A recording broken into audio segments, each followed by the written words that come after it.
I'm Austin, and this is Validated. Today I'm speaking with Yannik Schrade, co-founder of Elusiv, a zero-knowledge-based privacy-enabling protocol and developer framework for Solana. The subtext of this entire conversation is the problem of scaling privacy, not from a computational standpoint, but a regulatory one. As we've seen from the Tornado Cash sanctions, privacy-preserving technologies for decentralized systems can run into compliance issues, particularly in the absence of clear regulation. But if blockchain is going to scale to billions of users with everyday use cases like payroll and savings, privacy is a prerequisite for adoption. And of course, if privacy protocols are non-compliant, then adoption at scale is impossible. Elusiv has developed a system where folks from both sides of the privacy debate can meet in the middle, in turn, hopefully preventing scenarios like what happened to Tornado Cash and its users. Through community consensus, Elusiv is making it possible to flag illicit actors on blockchain and grant temporary decryption authority to third parties, all without compromising the privacy of its honest actors. Naturally, we get into the mechanisms of how this works in this episode. Yannik describes the process of reverse engineering a practical privacy product from a metaphor of an ideal, trustworthy guardian. But of course, what is or isn't considered illicit is tied to political and ideological agendas. Apple's privacy policy in China is very different than that in the United States. So we spend some time wrestling with questions of how human judgment still plays roles in trustless systems. Elusiv is pushing the crypto community beyond the simple binary of private versus not private. And this gets into grayer, more human areas of compliance, safety, privacy, and quite frankly, political science.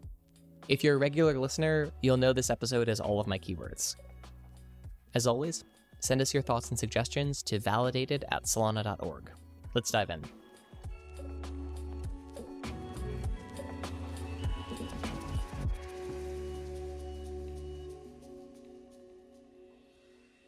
Yannik, welcome to Validated.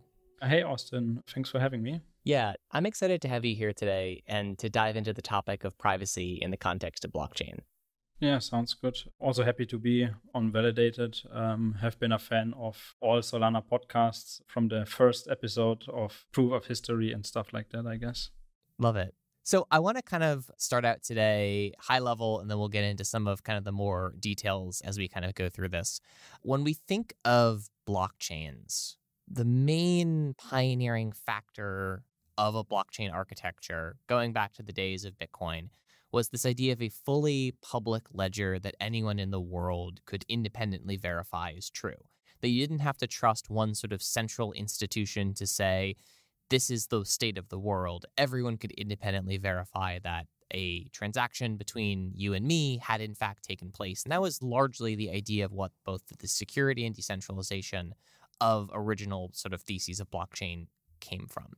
So how, given that view of the world, that original sort of founding principle, how do we bring something like confidentiality and privacy into the world of public ledgers? Great question. I think what would make sense at this point is start to dissect what confidentiality, privacy, and stuff like this means, right? So on a very abstract level, when we talk about privacy, we mean that the individual that has some information remains the custodian of that information. And for us in the blockchain space, but also for companies in the, private messaging space, we look at transactional privacy. So having two peers in a transaction that need to exchange something that could be a message or could also be some monetary value. And those transactional systems can have privacy in the form of confidentiality and anonymity.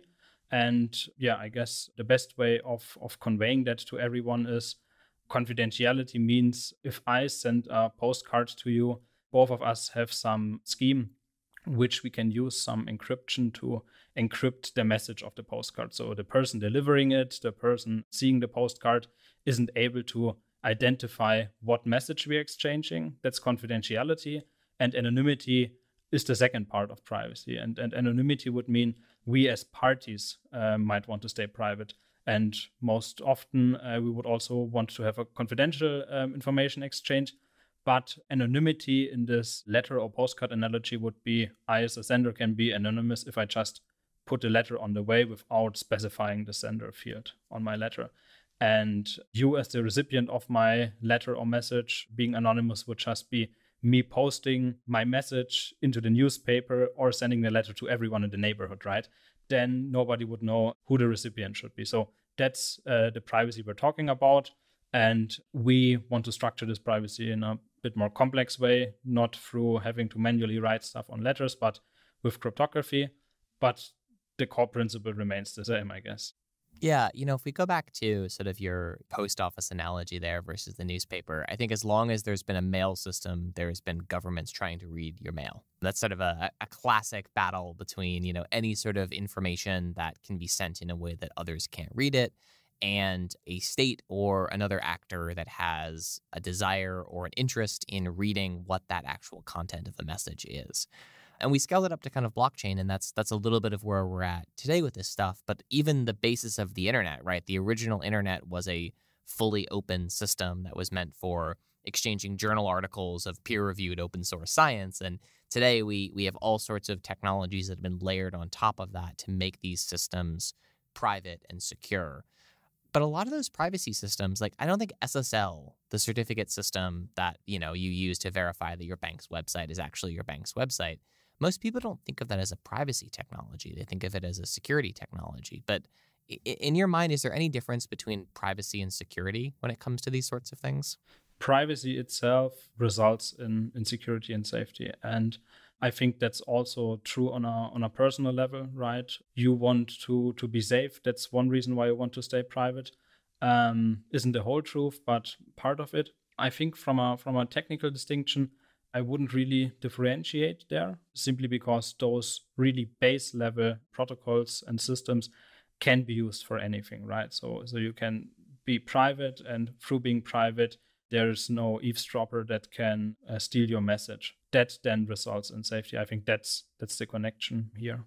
So like the government as an actor here, right? If you have a roughly democratic government or a mostly democratic government like we have in somewhere like the United States or most of Europe, those governments do from time to time say, we have an interest as representatives of our civil society to be able to see into certain types of communications.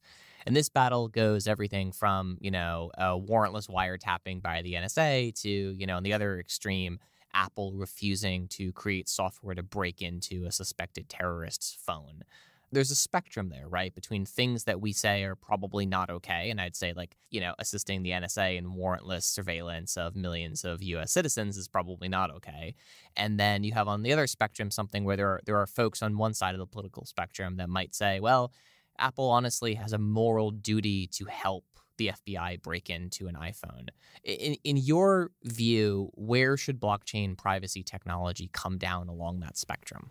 Yeah, I'd like to attempt to differentiate there. So regarding communications, so I think we have been seeing this approach since cryptographic protocols have come into existence, but especially in the recent years in the US, we've seen the Earn It Act and have seen similar legislator attempts or even successful legislator in the EU and UK. And what becomes evident, I think, with this legislator is that what they are talking about is we need laws to protect children, some specific reason, and protection in that sense means undermine end-to-end encryption, right? A couple of years ago, that was counterterrorism. Nowadays, it's mostly child protection, CSAM, something like that. And the problem with that is, on the one hand, it's devious because it's a foot in the door tactic, right?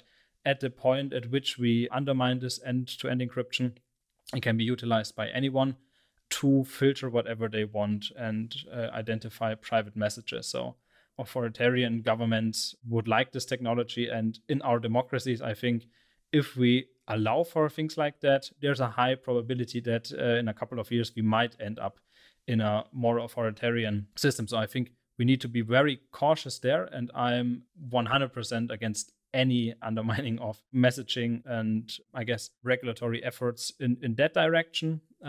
Blockchain space, as I said, I want to have a bit of a more differentiated opinion there, simply because I feel like what we're talking about here is something different, right? We're talking about financial transfers. Well, I do actually think that blockchains are not actually tools of financial transfer. They are just messaging protocols, right? Because at the end of the day, tokens don't actually move on a blockchain. We're just reassigning ownership. Yeah, definitely. The issue really arises with the systems built on top of that, right? I think it becomes more of a question of the individual applications, which might tie into also the question, should privacy be built into the blockchain by default or should it be added on top of it? But what's important for me is that for financial activity, for example, there has been a different history of surveillance, I guess, than for message exchanges, right? Also, exchanging a message versus sending 500 million US dollars in an untraceable, unidentifiable way, I think are two different things. I think what we always need to look at are concrete applications, simply because if we don't separate them enough, new problems can arise from a regulatory standpoint. So if we say blockchain itself doesn't do any finance, so therefore everything should be completely private, untraceable, since it's not a finance architecture, that's not a problem because anything can be done with tokens, right? I think that is true to some degree, but of course brings the issue with we can never apply regulation to such architectures if all they're doing is relaying network traffic. Yeah, I hear you. But I think there's a difference between saying blockchains should be seen as a messaging protocol and blockchains cannot be governed by any regulation. Like, net neutrality is a form of message regulation, as are common carrier designations. I guess in my view, what's more interesting and nuanced here is separating the messaging layer from the application layer from the perspective of regulators. But I want to move on and get into how Elusiv actually works in its end state. Obviously, there's a few different phases for how that rollout works, but Elusiv is something that's built on top of an existing layer 1 blockchain in the case of Solana. What is the sort of goal there from a privacy standpoint? The same way that the internet is not necessarily built on privacy, we've had privacy built on top of it. And as you mentioned before, there are some networks that are trying to do sort of full privacy from default. And we'll get into some of the technical both advantages and trade-offs to thinking about that kind of as an initial platform. But something like Elusiv or Light, what are these types of systems building that are going to provide different avenues for privacy than standard instruction sets on blockchain? So I think the interesting use case on Solana really becomes full composability with existing transparent applications, right? So full transparent smart contracts that supply anything from on-chain gaming to DeFi to building a new financial system. And all of those applications can be equipped with optional privacy. And this optional privacy can vary in its degree, right? The protocol might only require some confidentiality, or the protocol users will want or need anonymity. And so I think having those systems in place on the ledger allows for different kinds of implementations rather than having everything hidden by default. Allows for new kinds of applications and efficiencies. I think that's important because not every single transaction needs to be a full homomorphic encrypted state transfer, I guess. Only a subset of transactions. And I think that ties into the general direction Solana is moving, which is efficiency, I guess. If we look at the existing internet today, there's a sort of strange mix of both private and non-private information, right? We sort of have 3 tiers, I'd say, on the public internet today. There's fully public information, right, which is just the stuff that either flows unencrypted or is just accessible to anyone, right? Anyone can go to the New York Times website and they can read data off of it, right? Or if you're running something that's in a public channel, that stuff is public by default. And then there's this sort of middleman privacy situation. And that could be something like our connection here on Riverside, right, where we are connected via a secured connection between computers, but there's a middleman sitting in the middle, a cloud service that is also able to sort of decrypt that information and share it. Another example would be your bank, right? Your connection to your bank may be private, and then the place that you send money to after you connect to the bank may also be private, but the bank is sitting in the middle and has sort of full information flow. And then there's your classic iMessage, right? Your classic end-to-end encrypted messaging service where even Apple as the intermediary, with some exceptions based on how you set some stuff up, cannot read the messages that are going back and forth between it, even though it's software that they themselves have built and designed. Signal would be another kind of application of this. So as a parallel to all of that, how do you view Elusiv's role within the blockchain privacy stack? And how is it different from other privacy-enabling protocols? Like, Tornado Cash is probably the most famous example of this, and we did a whole episode on this, but the way its obfuscation works was via a mixer.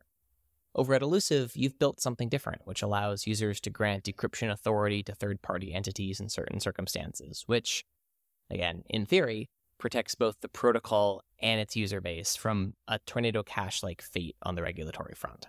Yeah, so I mean, I think it makes sense to quickly run down the state of Elusiv and also the vision. So the state of Elusiv at the moment is us being a smart contract, or rather program, I guess, on the Solana blockchain that users can use through an SDK and therefore direct DApp integrations to gain privacy. And how that works under the hood, as you described, is as a sort of middleman, but a trustless middleman, because it's a fully automated middleman that lies on the blockchain.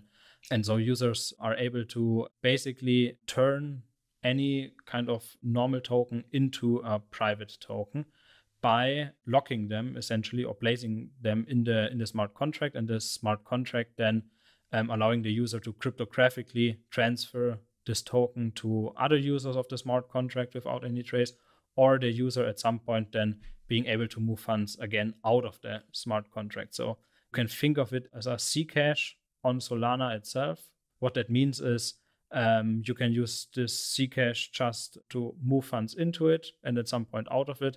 And then you have funds that have untraceable origin, again, I guess to some degree, but you could also leave them in that system and exchange it in that system itself. So that's the privacy application of Elusiv.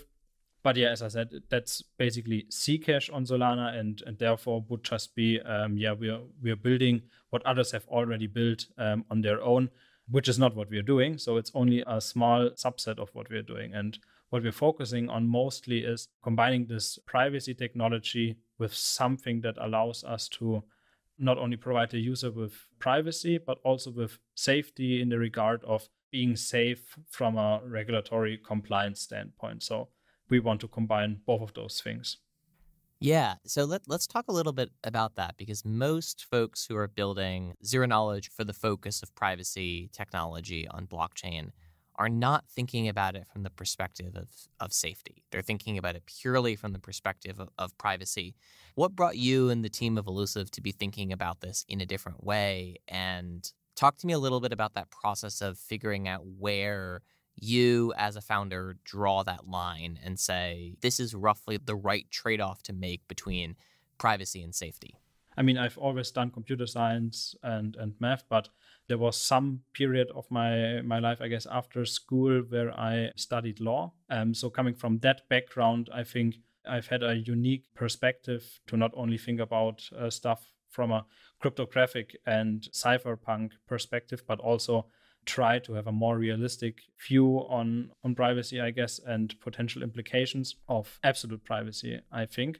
So what we are trying to achieve basically is provide full privacy to the normal, honest user, honest actor, and have everything be decentralized and permissionless, because if that weren't the focus, if we were just to say, okay, let's build privacy using zero knowledge technology and slap some Web 2 compliance on top of that, we could just build some Web 2 protocol. Doesn't need to be a blockchain protocol then. So it's a permissionless approach and also distributed approach to compliance, and offering privacy by default and based on some consensus rules in some limited amount of time would be able, through zero knowledge proofs, MPC, attempt to do some checks or screening of transaction flows. Yeah, so we like to think of blockchains as like fully automatic Turing machines that don't require any sort of human judgment, but that is not really the case, right? All software is built by humans, at least today, and that software is built with a certain amount of intentionality to it. So where, I guess, like from this kind of mix of backgrounds for you, right, where it's like technical blockchain and products, but also like interest in law and like an understanding that like unfettered privacy can at times be detrimental. I think that alone is a fairly controversial topic to some folks in crypto, that there should be any compromises on privacy at all. Was that an idea that you sort of originally had that then as you sort of started doing more work both in privacy and sort of in law, you decided didn't make sense? Or is that sort of an idea you've always questioned before you sort of got into building stuff on blockchain? Yeah, I think it only really came when thinking about this new paradigm of privacy, right? Deeply thinking about and reasoning about implications that such a system has led us came up with that. So I think when you say it's a controversial thought, I agree. On crypto Twitter, it might be partially controversial, but even amongst cypherpunks, there's this notion that we live in a world where there is regulation, and in our lifetimes there will never be no financial regulation, right? So we need to find some middle ground if at some point we want to build a monetary system that could replace the traditional finance system we're currently stuck with. So the threat that I personally recognized, or that we recognized, was that if we strive for a system in which we, let's say, have some sort of Monero Zcash as the world currency, we don't have any financial intermediaries, we have no cash, nothing like that anymore, and we fully strive for that architecture with all energy, we might at some point force people, and I guess specifically governments, to choose between this and the alternative. And the alternative would be the most possible scenario for all of us, which would be some sort of surveillance central digital currency. So I think having this fully binary approach, binary play, and saying, no, we are not moving any step closer to the other side, I think in itself is quite dangerous. And so if we want to build systems that, on the one hand, appeal to the mainstream, I think we should be very careful with something like that. So I don't think it's too controversial. There will always be room, I guess, for less compliance-oriented protocols and teams. But if you're thinking about big mainstream applications, we cannot have this approach of being 100% anti-government and anti-regulation. That's why we need a more balanced, more realistic approach. Yeah. So on like a practical level, how does Elusiv achieve this, right? Because I think one of the things is that like you can look at a lot of these systems and you can say, oh, theoretically something here is going to give more optionality, but like how does that actually show up? How do you bring those ideals into the actual product development? How does that compare with some of the other systems that are out there today? Yeah. Let's just walk through the individual approaches we've seen so far. So I guess the first approach has always been something in the way of full user-controlled compliance, I guess, with something like viewing keys, right? So the protocol gives the user the ability to create some viewing keys they can share with third parties. So with a regulatory body that inquires those viewing keys. Something like this, of course, is, I guess, fruitless in the sense of that it cannot do anything against illicit finance, right? The illicit actor tends to be uncooperative. So this user-controlled viewing key system is interesting for providing additional optional auditability when thinking about tax purposes, for example, but not illicit finance. And that's the big elephant in the room, I guess. The next approach goes into the direction of imagining the system I outlined, which is having, for example, a smart contract or just having an optional privacy system. And then the approach would be, okay, in this optional privacy system, we want to keep all illicit actors out of the system before becoming private, before entering, before opting into privacy. Or we want to, at some point of interacting, prohibit them from interacting with other users or moving their funds out of the privacy system, right? So that would fall under the headline, I guess, of, we could call it deposit or withdrawal screening. So the way to do that is, let's take the OFAC SDN list and map that on chain. And then when depositing or withdrawing or transferring funds, just check, is the sender that somehow cryptographically is able to prove that some funds originate from some other address on this list or not on this list, either through just simple smart contract checks or through more complex proofs inside of zero knowledge proofs, which seems as a good solution, I guess. But the problem, of course, with blockchains like Solana becomes speed, right? So we don't need to wait for a settlement. Like in the Swift system, I guess, we have instant settlement. So the illicit actor will always be able to move their funds faster than they will be possibly identified as an illicit actor. And also additionally linked on chain with some consensus via Oracle, for example. So that doesn't work, I guess, if we have a practical look at it. And also comes with another problem. It's inherent centralization effect, right? If we have a smart contract that relies on a blacklist, we need to be fast, need to rapidly update it, and that results in centralization. And another approach you might have heard of is so-called user configurable privacy pools. So that just means instead of having this blacklist fixed on chain, the user, the SDK, whatever, could decide to select a subset of users when moving funds, exiting, whatever, to prove to be part of or not part of. But at the end of the day, suffers from the same problems as withdrawal screening, I guess.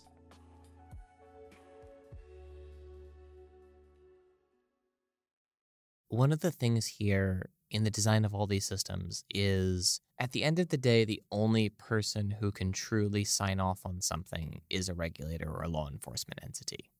And one of the challenges that we've seen repeatedly is when there is a lack of clear standards and a lack of clear instructions from regulators to abide by, decentralized systems seem to be the ones that get hurt the most in this arrangement, right? So there are many, many, many cases of many, many large international banks, either intentionally or unintentionally, facilitating money laundering and transfer for drug traffickers, for terrorists, for all sorts of groups.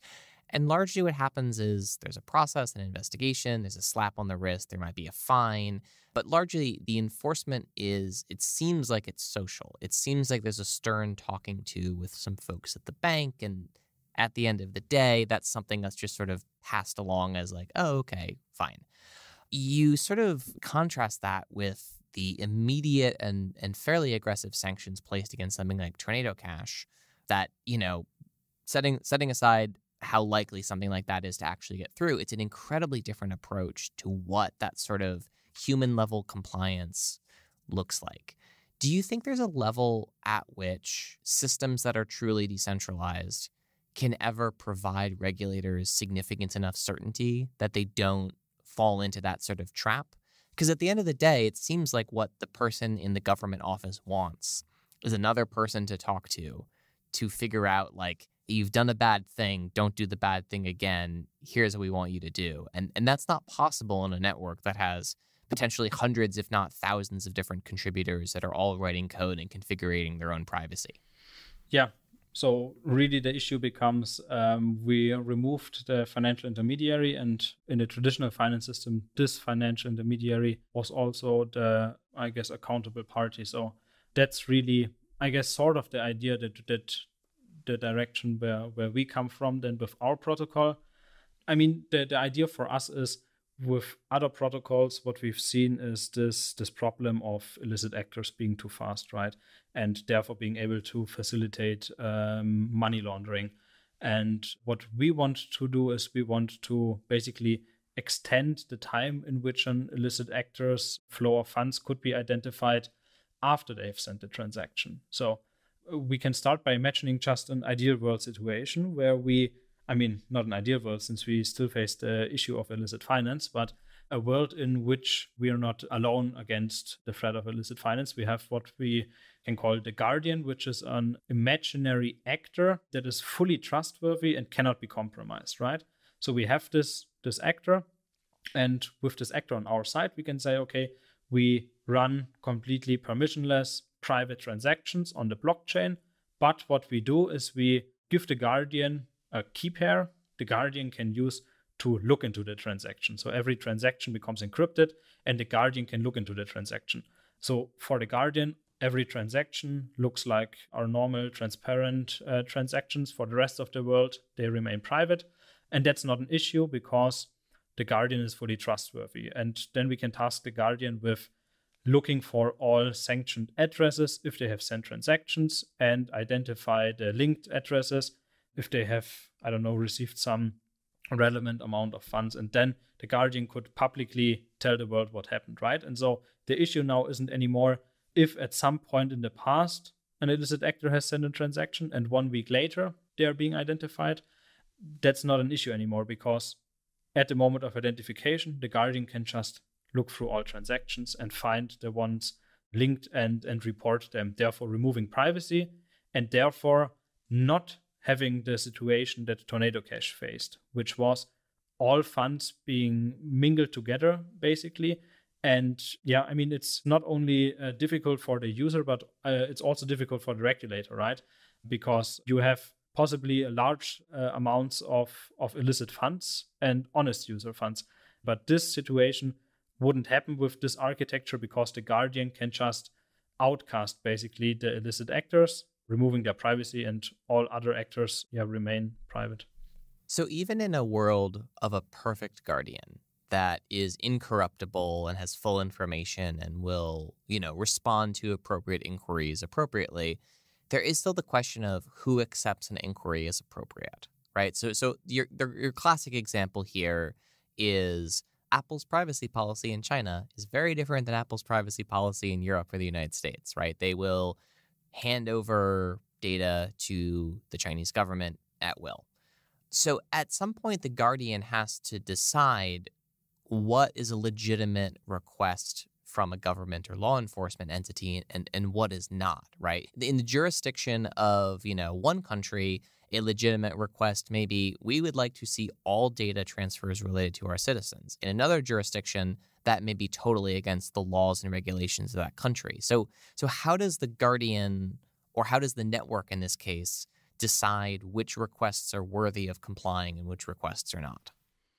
So for us, the Guardian is just being replaced by a decentralized multi-party computation network that can perform those more or less stupid computations in a minimal trustworthy way.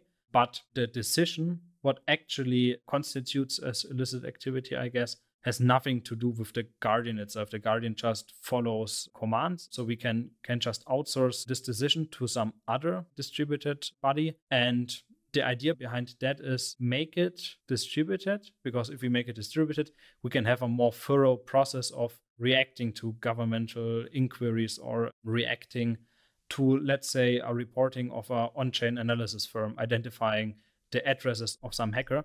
So we can have a more thorough process simply because we have extended time. We don't have the constraints that the other solutions have faced with. We need to move as fast as possible and prevent the illicit actor from transferring the funds, because that's not an issue in that architecture. At the moment of identification, it becomes transparent what happened. So we can set increased consensus requirements on the identification itself. And also through the technical implementation that we have, more nuanced approach of stating what an illicit actor is, right? So if we go back to the imaginary Guardian, the Guardian could just report making all transactions of the illicit actor transparent. But what the Guardian could also do is could simply state the fact that a transaction has been sent by an illicit actor, right? So the illicit actor would still be somewhat private, but at least completely isolated from all honest actors. Again, preventing the Tornado Cash situation. And so we can have a lot of varying degrees of what we do once we've identified an illicit actor, right? And so we can have varying consensus requirements, low consensus requirements for just flagging the suspicious activity, and super high ones regarding actually removing the privacy entirely. And in between, there could be something like electing some third party that could look into the actual happenings of the flow of funds, right? So this distributed body could vote on giving some third party insight, but no one else into the flow of the transactions of some specific actor. Yeah, I think that's like when we're kind of talking about this stuff, I think that like that comes down really to the key, which is like any type of system that has the ability to compromise its privacy to respond to certain types of requests, its attack vector is the compliance piece, right? It is the question that a actor with a sufficiently large enough gun can force the entity that is sitting in the middle that technically has the keys to do any sort of activity. And I think this is where, when folks think about privacy in blockchain, the current understanding is so binary, right? It's either it is private or it is not private, because crypto doesn't really like to deal with the messiness in between. It doesn't really like the fact that, like, I mean, and you saw this with Ledger, right? Ledger has always had the technical ability to update the firmware and steal your private keys. That is something that's always been technically possible. We have just trusted them not to do that sort of thing. And folks in crypto are very uncomfortable right now with the idea of trusting anyone who has the technical ability to do something and just has a policy that says they're not going to. I guess I'm curious if you see that as an idea that can survive the mass scale adoption of crypto, or are a lot of the folks who are sort of like privacy absolutists going to have to compromise a little bit on not necessarily the tools they use, but the tools that get adopted for blockchain for the sake of mass adoption?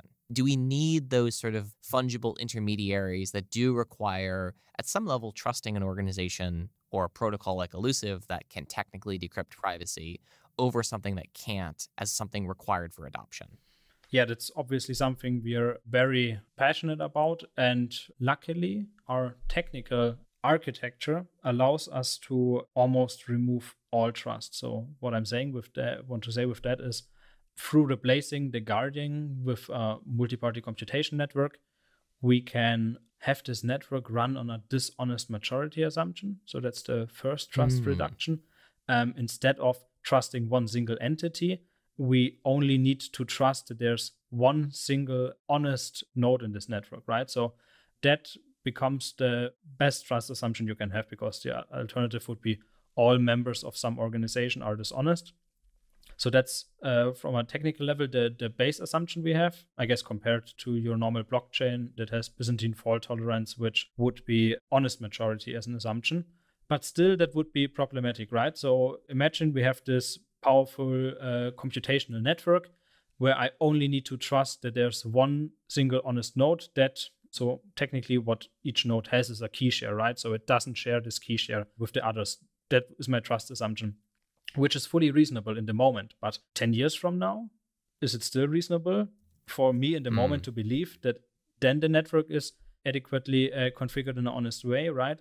So our approach here is other solution we've devised, which is running so-called epochs. And in each epoch, what the network does is destroy all key shares and generate new ones, and then migrate a subset of the encrypted transactions to the new key shares. And with this epoch-based Guardian decryption key process, a beautiful new property emerges, which is you only need to trust that in the moment there's an honest node for your privacy to be guaranteed 10 years from now, simply because no one is able to decrypt anything anymore after your current epoch has passed, right? So depending on how large this epoch is, if it's 1 month, 1 week, whatever, after that time has passed, it's impossible, if there was one honest node in this computational network, to decrypt your transaction, right? So that greatly decreases the required trust from the user. And then only the question becomes, within one epoch, I want to have as little trust as possible as an honest user, and that would be the trust against this voting body.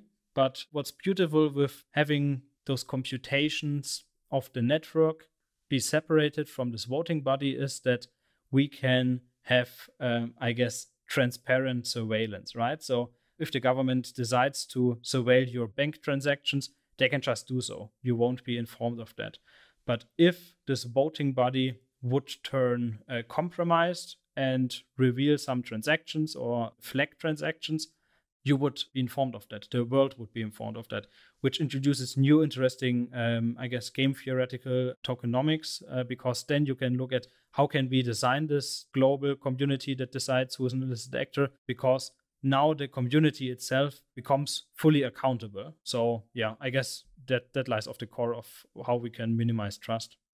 So looking at sort of the future of what privacy solutions look like on chain, today we don't really think of privacy as an overhead layer on the internet the way that maybe 15 or 20 years ago we did, right? Encryption used to be expensive. Now it's functionally free on, at Web 2 scale.